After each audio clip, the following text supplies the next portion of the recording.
Si estás pensando en sacarte el carnet de conducir, que sepas que lo puedes hacer por libre. Es un modo poco conocido con el que podrás ahorrar algo de dinero. Aunque se supone que tanto la parte teórica como la práctica podrías hacerla por libre, para las prácticas se necesita un coche con doble mando, algo bastante difícil de conseguir, así que casi seguro que tengas que pasar por la autoescuela. No obstante, el teórico puedes sacarlo por tu cuenta desde casa y a tu ritmo. ¿Te preguntas cómo? Hay varios impresos que tienes que cumplimentar. Los encontrarás en la web de la DGT, así como toda la información que necesitas. Las tasas de examen tendrás que abonarlas en la jefatura de tráfico. En Bilbao la oficina está en la plaza de Sagrado Corazón número 5. La buena noticia es que si vas por libre te vas a ahorrar los gastos de gestión que cobran las autoescuelas por hacer estos trámites.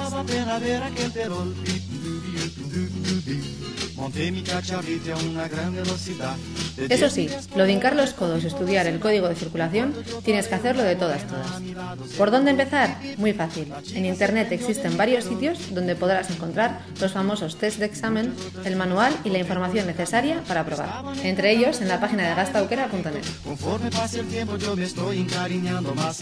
Aprobado el teórico, tendrás que hacer las prácticas en un coche con doble mando. Si no conoces a nadie que tenga uno, busca una autoescuela donde solo te cobran la matrícula para el examen práctico.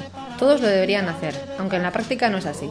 Y un consejo, compara precios entre varias autoescuelas porque suele variar, y a veces bastante.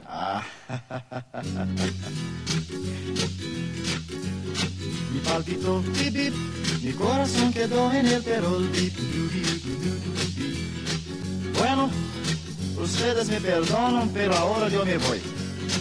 Existen 1000 muchachas que quieren salir conmigo, pero todo es por causa de mi cacharro, ¿sabe?